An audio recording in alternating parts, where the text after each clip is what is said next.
और इस वक्त की बड़ी खबर दिल्ली से आ रही है, जहां पर रेखा गुप्ता कैबिनेट की पहली बैठक अब खत्म हुई है।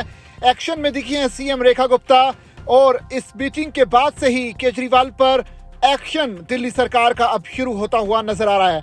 इस कैबिनेट की बैठक में दो बड़े फैसले हुए हैं, जिनमें से पहला बड़ा फैसला है कि कैग की रिपोर्ट विधानसभा के पटल पर रखी जाएगी, यानी जो कच्चा चिट्ठा है पिछली सरकार का वो अब जो है कैग रिपोर्ट के जरिए विधानसभा के पटल पर रखा जाएगा। और जो दूसरा बड़ा फैसला इस कैबिनेट की बैठक में हुआ है वो ये है कि आयुष्मान योजना की दिल्ली में एंट्री होने जा रही है। आपको बता दें कि आयुष्मान योजना मोदी सरकार की हेल्थ स्कीम है, जो कि देश के विभिन्न राज्यों में इस वक्त चल रही है। लेकिन दिल्ली में खास बात यह है कि इस योजना को न सिर्फ लागू किया जाएगा बल्कि इसे टॉप अप के साथ लागू करने का डिसीजन लिया गया है। कमिटमेंट्स जनता के साथ की गई थी, वो सारी कमिटमेंट्स पूरी होंगी। और आज पहली ही कैबिनेट की मीटिंग में हमने आयुष्मान योजना को अपने ओर से अप्रूव करके, अपनी कैबिनेट मीटिंग से अप्रूव करके उसे आगे प्रोसीड कर दिया। कहा था कि महिला सम्मान योजना को पहली कैबिनेट में पास करें, क्योंकि प्रधानमंत्री जी का देखिए, सरकार हमारी है, एजेंडा हमारा है, तो काम हम ही करने दीजिए ना।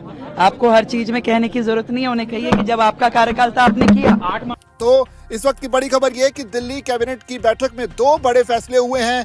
एक तो ये कि कैग रिपोर्ट को विधानसभा के पटल पर रखा जाएगा और दूसरा आयुष्मान भारत स्कीम को कैबिनेट मीटिंग में मंजूरी दी गई है। टॉप अप के साथ दिल्ली में इसे लागू किया जाएगा, यानी गरीब लोगों का जो इलाज है वो अब जो है विधानसभा के जरिए जो है दिल्ली के आम जनता तक पहुंचाया जाएगा। तो ये बड़े फैसले इस कैबिनेट की बैठक में हुए। इससे पहले कुछ देर पहले ही दिल्ली में जो है पोर्टफोलियोज भी बांट दिए गए, यानी विभागों का बंटवारा भी हो गया है, जिसके तहत रेखा गुप्ता ने अपने पास फिनेंस यानी वित्त विभाग, revenue, women and child development portfolio के साथ ही तमाम ऐसी चीजें रखी हैं जो कि काफी खास मानी जाती है। इसके अलावा दिल्ली में कैबिनेट मंत्री आशीष सूद को जो है गृह विभाग की जिम्मेदारी सौंपी गई है।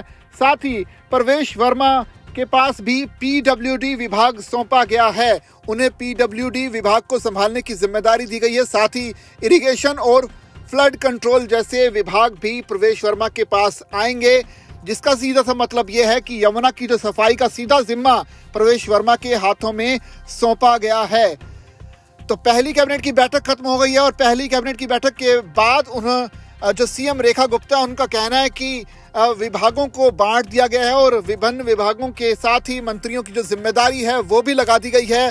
साथ ही साथ आपको बता दें कि दिल्ली कैबिनेट की बैठक में दो बड़े फैसले हुए हैं, जिसमें से पहला बड़ा फैसला ये है कि जो केजरीवाल के खिलाफ जो कैग रिपोर्ट सामने आई थी वो जो है विधानसभा के पटल पर रखी जाएगी, यानी जो कैग रिपोर्ट के जरिए भ्रष्टाचार की जो लगातार शिकायतें हो रही थी उसकी पूरी डिटेल जानकारी विधानसभा के पटल पर जब रखी जाएगी तो वो पब्लिक होगी। तब जो है शिकंजा कसना शुरू होगा अरविंद केजरीवाल और आम आदमी पार्टी के खिलाफ। इसके अलावा दूसरा बड़ा फैसला जो इस कैबिनेट की बैठक में हुआ है वो ये है कि आयुष्मान भारत योजना को दिल्ली में लागू किया जाएगा, साथ ही टॉप अप के साथ इस स्कीम को लागू किया जाएगा। इससे पहले जब पिछली सरकार के दौरान आयुष्मान भारत योजना की एंट्री नहीं हो पाई थी दिल्ली में, क्योंकि ये राज्यों पर निर्भर करता था कि वो अपने स्टेट में इस योजना को लागू करें या फिर ना करें। तो ऐसे में आम आदमी पार्टी की जो पिछली सरकार थी उन्होंने दिल्ली में आयुष्मान भारत योजना को लागू नहीं किया था। लेकिन अब जो है बीजेपी सरकार यानी रेखा गुप्ता के नेतृत्व में जैसे ही ये सरकार बनी है तो पहली कैबिनेट की बैठक में ही ये फैसला लिया गया कि दिल्ली के जो आम जनता के लिए आयुष्मान भारत योजना को लागू किया जाएगा।